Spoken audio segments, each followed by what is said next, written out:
হ্যাঁ, এর আগে এই ভিডিওটাই আমি দুবার পোস্ট করেও ডিলিট করেছি কেউ দেখে নেওয়ার আগে। কেন জানো? মানুষের কথার ভয়। কারণ কিছু কিছু মানুষ আছে না, ঘরের খেয়ে পরের মোষ দাঁড়িয়ে বেড়ায়, ব্যাপারটা তাদের মধ্যে থাকে। ওই কেমন লাগে বলো তো, নিজে কষ্ট করে উপার্জন করা টাকা দিয়ে জিনিস কিনে যদি শুনতে হয় লক্ষ্মীর ভান্ডারের টাকা পেয়ে নাকি আমি জিনিসটা কিনেছি। তো হ্যালো এভরিওয়ান, আমি চৈতালি, আমার আরেকটি ব্লগে তোমাদের সবাইকে স্বাগত। যদিও আমি এখনো লক্ষ্মীর ভান্ডার পাইনি, পেলে আমি যদিও ভীষণ খুশি হতাম। হ্যাঁ, যে কমেন্টটা করেছে লক্ষ্মীর ভান্ডারের টাকা দিয়ে কিনেছি, ওটা সে একটু ভুল বলে ফেলেছে। আমি লক্ষ্মীর ঘর থেকে টাকা নিয়ে জিনিসটা কিনেছি, কিন্তু লক্ষ্মীর ভান্ডারের টাকা পেয়ে কিন্তু জিনিসটা কিনি। এটা আমার লক্ষ্মীর ঘর ছিল, যার মধ্যে আমার নিজের ইনকাম করা, কষ্ট করে ইনকাম করা টাকাই ছিল। তো তোমরা যারা ফালতু কমেন্টগুলো করেছো না, ওগুলো প্লিজ করো না। এতক্ষণে তো তোমরা বুঝতেই পেরেছো আমি কোন ভিডিওটার কথা বলছি। হ্যাঁ, এই ভিডিও রিলেটেডই আমি একটা রিলস ভিডিও পোস্ট করেছিলাম কিছুদিন আগে। সেখানে আমার অনেক ভিউজ হয় আর সবাই অনেক লাইক কমেন্ট করে, যেটা আমার খুব ভালো লেগেছে।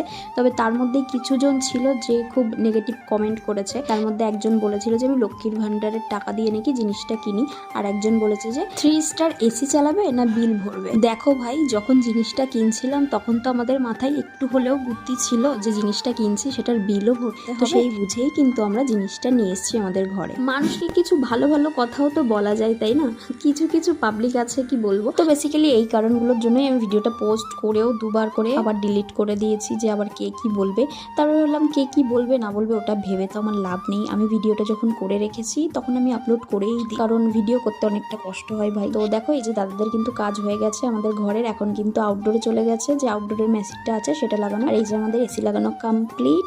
তো কি বলবো, ওই টাইমটায় এত গরম পড়েছিল যে এসিটা না হলে আর চলছিলই না। তারপর ঘরটা যেহেতু অনেকটা নোংরা হয়ে গেছিলো, ওই জন্য আমি ভাবলাম একটু মুছেই দিই, ধুলোবালি হয়ে গেছিলো। যদিও দাদারা অনেক সাবধানে কাজ করেছে, তারপরেও আমার মনে হচ্ছিল একটু মুছে দিই, ওই জন্য দুটো ঘরই তাড়াতাড়ি করে মুছে নিলাম। তারপরে চলে এসেছি স্নান করে এসে কিন্তু আমি একটু ঢং করে নিচ্ছিলাম আয়নার সামনে, কারণ আমি তো ভীষণ খুশি ছিলাম, তাই না? ওই জন্য। তো দেখো, এখানে আমি আমার যে ডেইলি রুটিনগুলো থাকে, সানস্ক্রিন, একটা টিপ, আর হচ্ছে একটু সিঁদুর। আগে যদিও অনেক কিছু করতাম, এখন কিছুই করা হয় না। তো দেখো, এগুলোই হচ্ছে এখনকার সাজ আমার। তো তারপরে চলে যাবো আমি এখন পুজো দিতে। গোপালকে তাড়াতাড়ি করে গিয়ে স্নান করাতে হবে, খাওয়াতে হবে। তো দেখো, এই হচ্ছে আমার গোপু সোনা, যাকে আমি এখন স্নান করিয়ে পুজো দিয়ে দেবো। তো চলো, আজকের মতো ভিডিওটা এখানেই এন্ড করছি। দেখাবো একটা নেক্সট ভিডিওতে। সবাই ভালো থেকো, সুস্থ থেকো। তো আজকের মতো বাই।